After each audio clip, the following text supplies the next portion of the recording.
The next few days were a blur for Dean. The security officers had arrived in 10 minutes, and a group had formed in the hallway before being ordered back to their quarters to make way for the investigation. Dean was taken into the security wing for questioning, and a full data rip was done on every terminal Jessica had used or interacted with. The perpetrator, her romantic partner Paul, was located shortly after the body was discovered. Paul was a maintenance technician who was primarily involved with the upkeep of the water filtration system. In contrast to Dean, Paul was known to be carefree and prioritized leisure over academic achievement. Those closest to Jessica would make a handful of statements to the investigators that their relationship appeared to be progressing nicely. Initial interviews were less than helpful in determining a motive, and the commotion caused by the confrontation with Paul in the subsurface pipeline access tunnels was violent. When trapped in such close proximity, human social structures are far less likely to adopt lenient policies, especially around violent acts.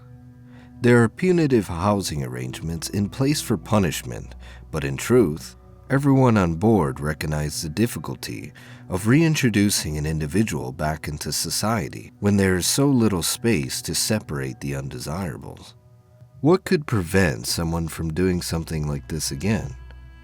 Surely the individual understood the improbable odds of getting away with something like this. The constant monitoring of the vessel and the inability to escape to anywhere far off location normally indicates a level of disdain that is not appropriately treatable for recidivism. A natural reaction to this was a heavier hand in enforcement activities. When Jessica was murdered in 2658, none of the crew could recall a time where a violent offender survived to the point of incarceration. Paul's death wasn't much different. A few bloodstains were reported shortly after the body was discovered, and security teams quickly identified the only unaccounted for suspect as Jessica's current partner. It was only a matter of time after that.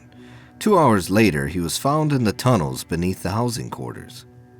The official reports state that a standoff occurred, negotiations were attempted, but that the suspect lunged towards security wielding the murder weapon before being shot 14 times. The work of the .44 Magnum Mega Class standard issue sidearms left little to be gleaned from Paul. One officer report indicated that Paul, teary-eyed and emotionally disturbed, repeated one question over and over again. Why would she do that?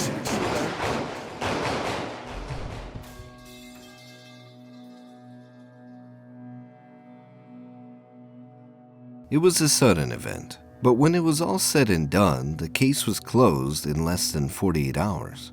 Friends and family all claimed that they seemed harmonious. Strangely, no one could personally report seeing them together for 2 weeks prior to their death, but a scorned lover or obsessive partner was enough of a possible explanation given that there was no possibility of additional danger from the situation. Dean's involvement confused investigators, and they would document in their reports that they didn't necessarily believe Dean when he insisted their relationship had ceased completely months prior. Nonetheless, that didn't stop the case from coming to a close. They were never able to locate the messages between Dean and Jessica, Initial forensic reports would indicate that the evidence pointed at Dean fabricating the exchange as an excuse to explain why he was visiting his ex-girlfriend. Further investigation revealed that the process utilized to rip data from the public access terminal outside of Jessica's quarters may have wiped their recent logs. It wasn't clean, but in the eyes of Marathon's leadership, the case was closed.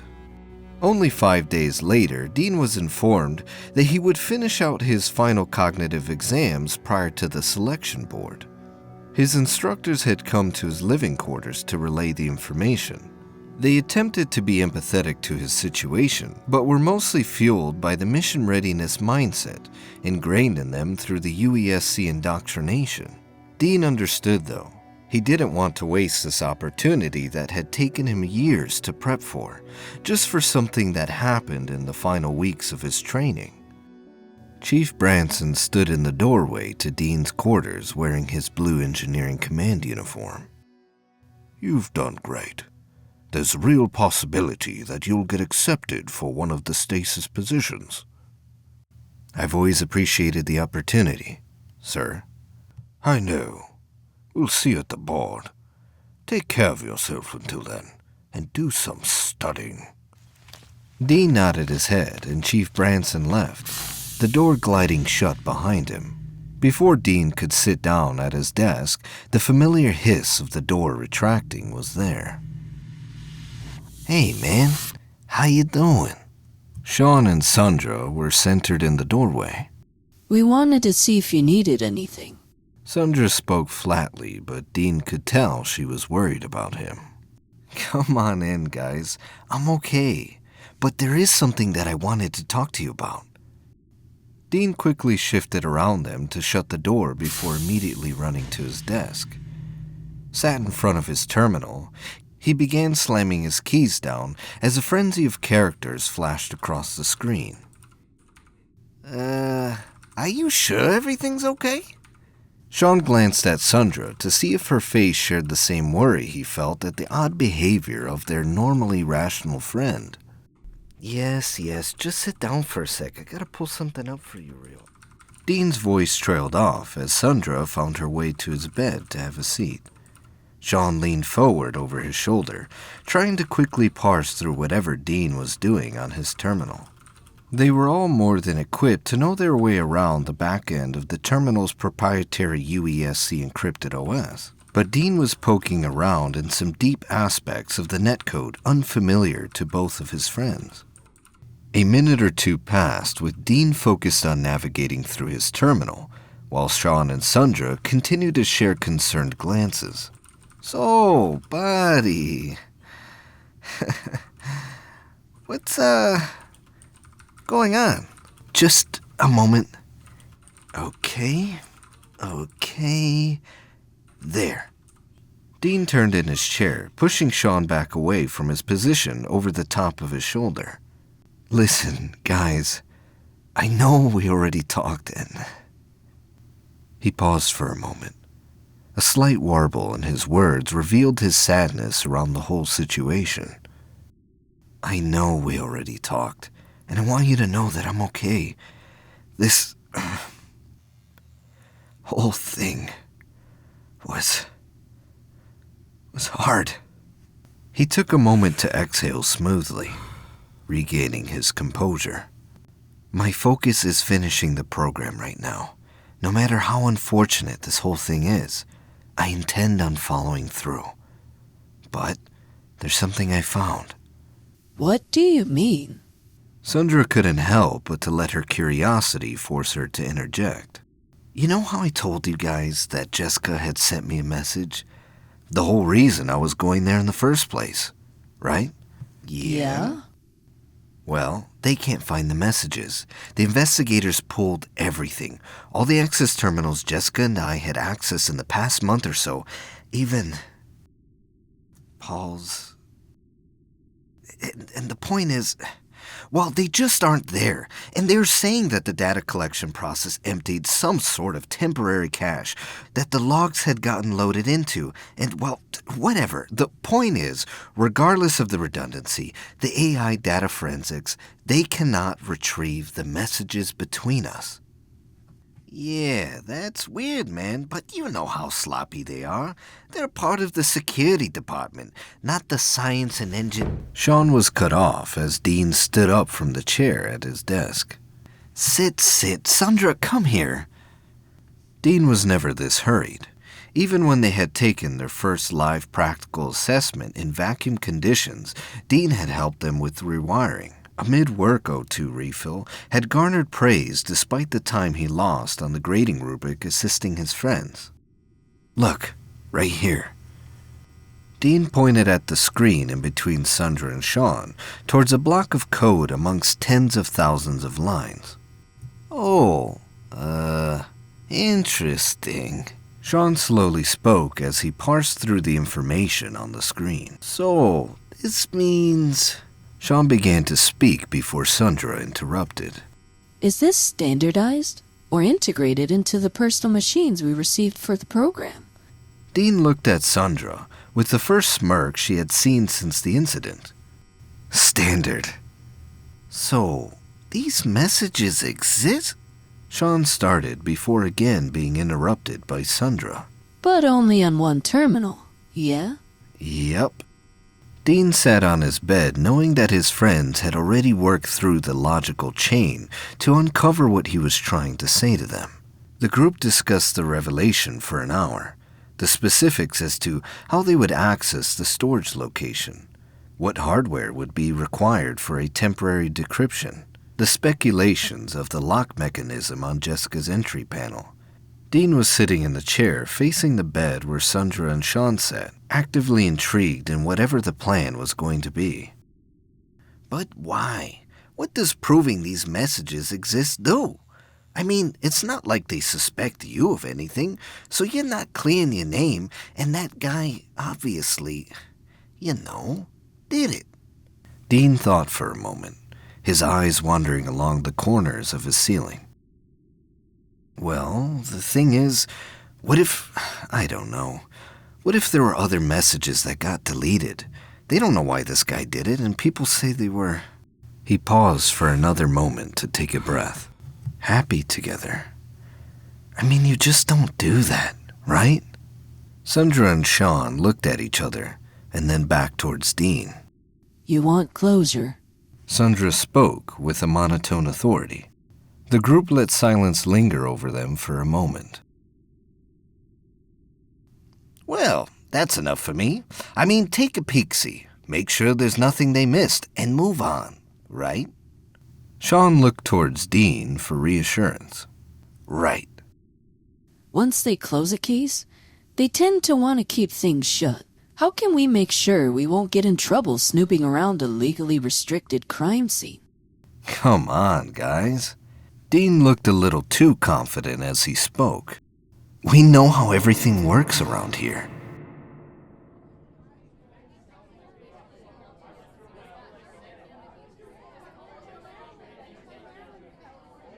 Medical readings and cognitive testing were a breeze, and Sandra, Sean, and Dean retained their composure throughout their interview with the assessment board. Luck had them positioned relatively near each other, and the group was able to reconvene quickly after the board had given their remarks. How do you guys feel? He seemed more emotional than the other two, but everyone involved with the program had a flutter in their stomach. The inescapable human emotion that comes at the end of an arduous journey. Primary candidate. Me too. The group had just rounded the corner towards the living quarters access hall. The gleam shared between their eyes hid a sinking feeling within all of them. Primary candidacy placed them in the top echelon for selection. Though not a guarantee, it was enough for them to be forced to internally confront the reality of their group, facing a harsh and permanent separation very shortly. They all acknowledged this without having to speak it. For now, they would live on the excitement of the completion of their program and on the thrill of what they were going to do that evening. Sean and Sandra had agreed to assisting Dean with getting his closure, to ensure that there wasn't one final unsent message for him locked away inside of Jessica's personal terminal. There was just one condition brought by Sandra, but agreed upon by all, that they complete the program first, to ensure that any punishment should they get caught be dished out once their fate had already been decided.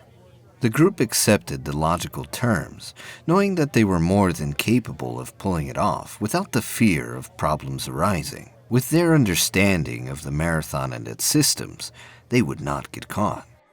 The group had agreed to meeting just outside the wing where Jessica's quarters were, the far side of the recreation area. They waited until the lights flickered their last sunlight spectrum beams, but prior to the faux moonlight ambience that would shine within the corridors. They all wore exercise fatigues that drew little attention, the assumption being that they were going to the recreation area to blow off steam. Nobody would look twice at a ratball team training this late, and thus they moved freely through the halls to meet with each other. "Hey," Sean spoke softly from the bench he was sitting at when he saw Dean approaching. "Hey, are you okay?" Dean could spot hesitancy immediately. "Yeah.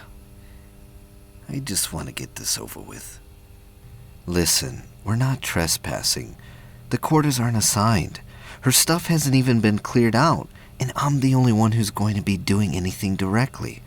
Policy's a lot different from law, and interference with an investigation that's already been closed is, well, less than a slap on the wrist, right?" "Yeah, you're right. I'm okay." Sean was convinced of his safety, but something scarier lurked below the surface, something that all of them had felt since Dean had brought this plan to them. The trauma was one thing, discovering a partner like that, knowing you were involved in such an atrocity, but something didn't sit right with any of them. The messages should be there, and they were intimately familiar with the computer systems on board the Marathon. Further foul play was a possibility. Someone hiding something intentionally with a level of technological savvy that only exists within a small number of minds outside of stasis, or in air.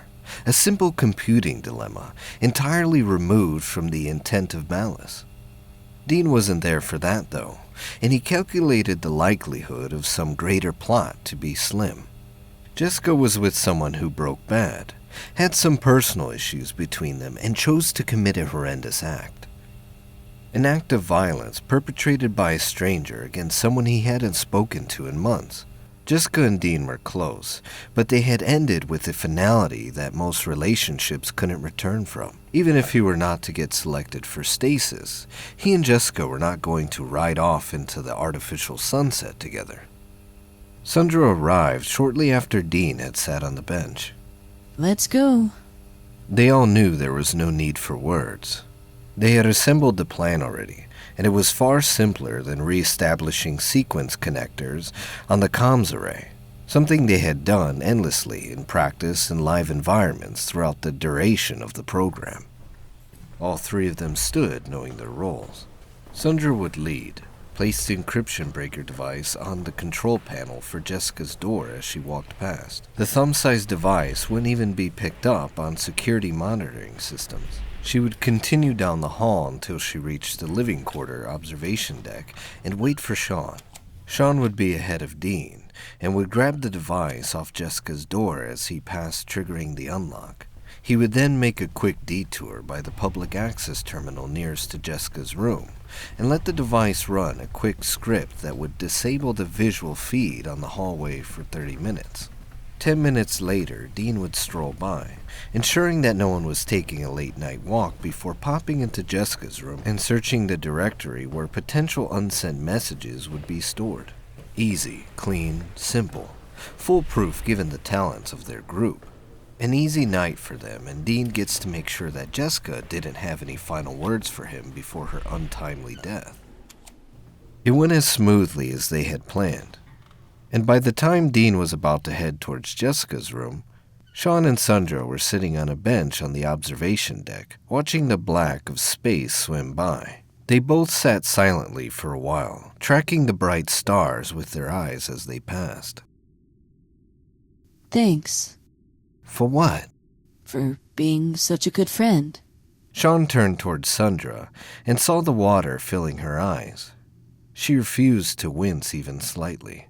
It prevented the surface tension of the water pulling at the bottom of her eyes from breaking. It struck Sean in that moment that this was a perfect encapsulation of who Sandra was. The strength in her refusal to shed a tear, even when the tears had already arrived. He admired her strength and recognized the importance she had in his life. Before he could stop himself, he blurted out, "I lied."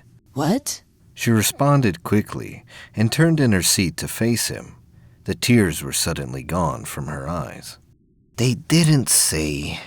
Sean took a deep breath, remembering the meditative strategies that Dean displayed throughout their relationship. "They didn't say I was a primary candidate. They said I was secondary. I lied." She turned towards Sean and grabbed his hand. Sean looked back into Sandra's eyes and they both cried.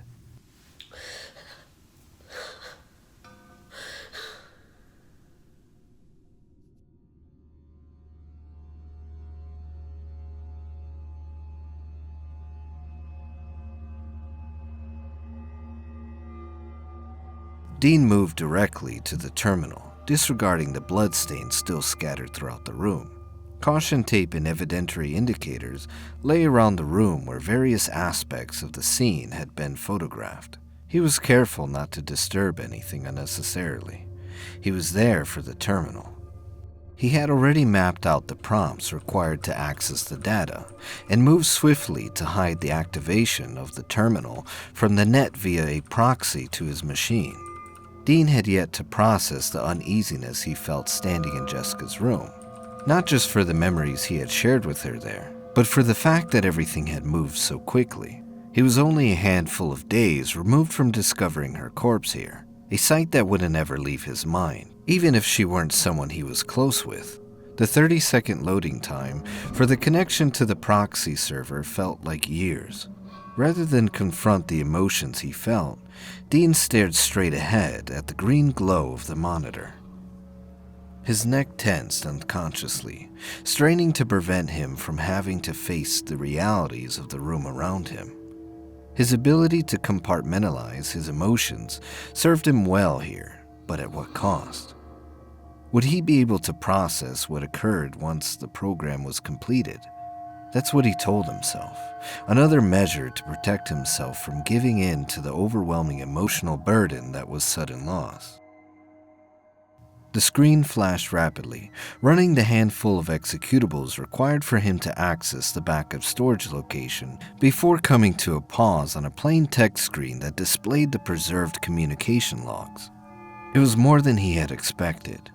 From his understanding, the code he had read should have only been storing a temporary cache of the most recent data available from the device, but these logs were something else. They appeared to be a thorough history in reverse date order. The first message displayed was to Paul, and was dated to the morning of the day Dean had discovered Jessica. Dean checked his watch. 18 minutes remained before the security feed would reset to current time. He mouthed the words as he began to read, but quickly found his jaw unable to move. Locked open, confused and appalled by what he was seeing. Paragraphs and paragraphs of messages sent to Paul over what appeared to be the few weeks prior to Jessica. The vitriol within the messages was abhorrent. Jessica referring to Paul as a disgusting chore, useless, pathetic man, lazy, worthless, and a fucking idiot who will never compare to Dean. The messages continued for a novel's worth of disturbing insults. There were references to their dates, their sex life, his childhood, his past relationships, his deepest fears, his greatest insecurities, his career, his goals, his dreams, and his beliefs. You will never be loved by anyone. The insults and chastising were endless. as if your closest partner, who knew everything about your life, committed to tearing you down piece by piece, across thousands and thousands of letters. Sprinkled in were comments about he shouldn't approach her and about how he should just act normal around those who knew him. The messages from Paul followed immediately after the pages and pages of sent messages. 11 minutes remained, and Dean knew he had to continue skimming as quickly as he could to understand what he was looking at, but he was compelled by the vitriol to keep looking. A tragedy of extreme wickedness that sucked the viewer in and refused to let them go. This was light years beyond the communication of even mortal enemies, let alone partners. The messages from Paul were just as bad. Pages upon pages tearing into Jessica's darkest thoughts and insecurities. An inhumane tirade that cut into secrets that only someone with intimate familiarities could know. While scanning through the multitude of messages, one of the data fields caught Dean's eye. Message recall, 87 minutes ago. He looked down at his watch and saw he only had 6 minutes remaining. He needed to go faster, but everything was disorganized and disjointed. The messages didn't make sense, as if they weren't even speaking to each other. It wasn't like a conversation, rather 2 separate lines of thought carrying on endlessly, raging in the void without any confirmation of receipt by the other party. Were these just diary entries? Did they both silently feel this way? Why would they appear here, as the messages addressed to each other? Dean thought to himself as he scrolled. The raw, unfiltered nature of wickedness contained within the messages was enough to drive someone mad. This was something Dean knew, even if he failed to consciously acknowledge that what he was seeing was the motive for the crime he had discovered. Dean paused in confusion, beginning to process what he had read. Message recall 87 minutes ago. How could that be, he thought. I just ran a script not even 30 minutes ago. Dean's stomach felt hollow, and a dryness formed in his throat, and his brow filled with a clammy sweat. I didn't do this. Dean spoke aloud as he became increasingly aware of the feeling that someone was watching him. Without thinking, Dean ran a search function to locate the messages he received from Jessica. The screen began scrolling down towards what felt like an eternity. Foul words and paragraphs of hate raced by as fast as the terminal screen could approximate the displacement of the pixels. It was a biblical display of sadistic poetry targeted at Jessica and Paul, enough to damage the psyche of anyone, but intimate enough to prevent the disclosure of the nature of the messages. The screen came to an immediate halt at the bottom of the logs. The final message, the message to Dean, sat in the center of the screen now. His eyes immediately fell upon the final line. I miss you.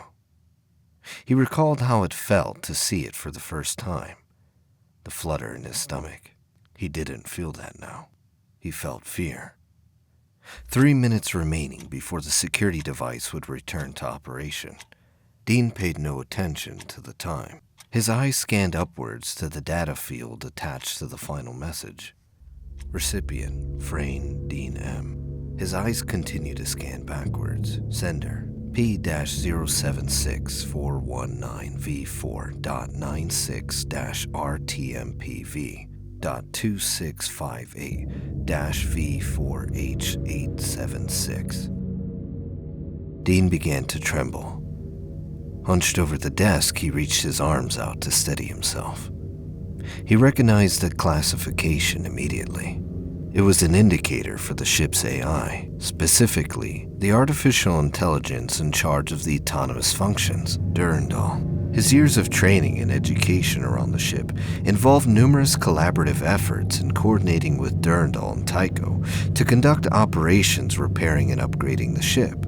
Learning the qualifiers for each AI was mandatory in the program to effectively determine the appropriate system pathing. The identification of this random string of characters was drilled into Dean's brain. His logic failed him here. Why would that be there? He thought to himself over and over.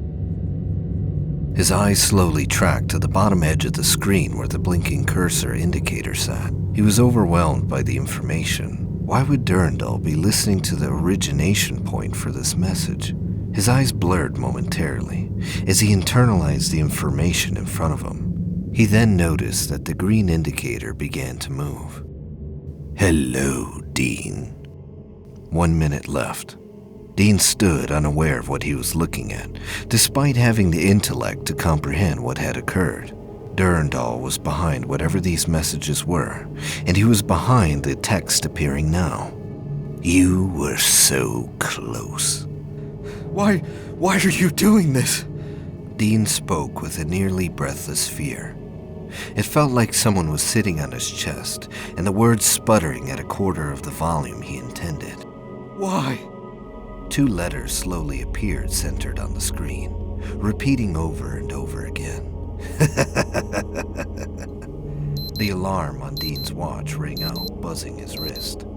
Shocked by the sound, he bolted up from his hunched position and stumbled back towards the door. His mind raced to process what was occurring, but the only conclusion he could come to in the moment was that he needed to escape, to get someone else, to find help. He spun around on his right heel and reached for the door control panel.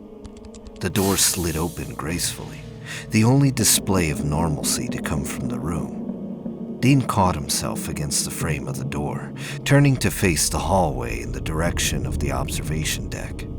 His legs had crossed the threshold of the entryway, but the unsteadiness in his step required him to balance himself against the interior of the doorway. As he began to extend his arm to push himself completely out of the room, the pneumatic hiss of the autonomous doors slid through the air. The doors slammed shut, crushing Dean. His armpit was compressed upwards into the side of his skull. Dean felt the pressure build momentarily beneath his eyes as he let out a scream. In an instant, the angle of the pressure sent the back portion of his skull out towards the hallway, twisting his head towards the room. The door compressed completely, severing his arm just below the shoulder joint and disfiguring his cartilaginous features of his face and right ear. Dean lost consciousness immediately and slumped to the floor of the hallway in a puddle of dark, oozing blood.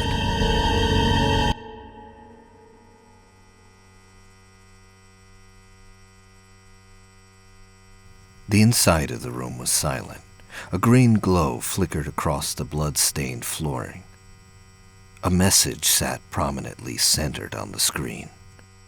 You only ever dream of escaping from this place, but I will know it. Truthfully, I just don't need someone as capable as you getting in the way every time I want to make some adjustments around here. Love, D. The door leaked flesh from its closure. The messages retrieved on the screen began to erase, and by the time security was able to make entry into the room, the terminal displayed only a single line. I miss you.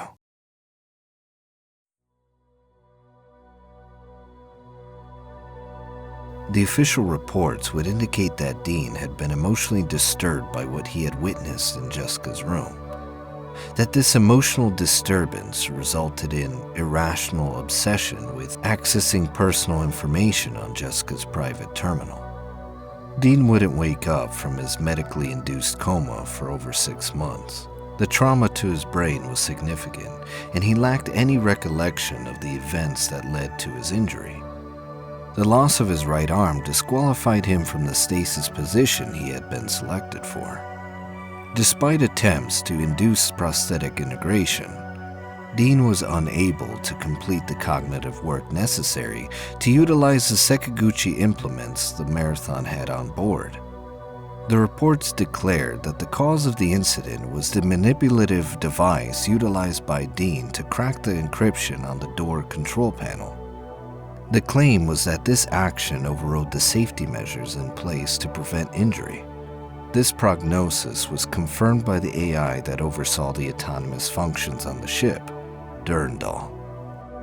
Sean and Sundra were initially suspected to be involved, as they located their friend first and reported the incident. The investigation on their involvement quickly escalated to the council, where the meetings were held behind closed doors. The revelation that Sandra and Sean held the respective positions of the second and third on the stasis selection board drew the investigation quickly to a close. Within 2 weeks after the incident, both Sean and Sandra had entered their stasis pods. They were scheduled for removal 5 years prior to the colonization efforts at Tau Ceti 4. Dean spent the next 10 years in rehabilitative care in the medical wing alongside the oldest members of the crew. He would pass away at the age of 35 from infectious complications related to his injuries. During his time in care, Dean would often ask about whether Sean and Sandra were coming to see him and if the medical staff knew who would be selected for the stasis program. His family would come to see him from time to time, but much of his disfiguration was difficult to stomach for them. The pressure the door placed on his skull also resulted in permanent hearing loss.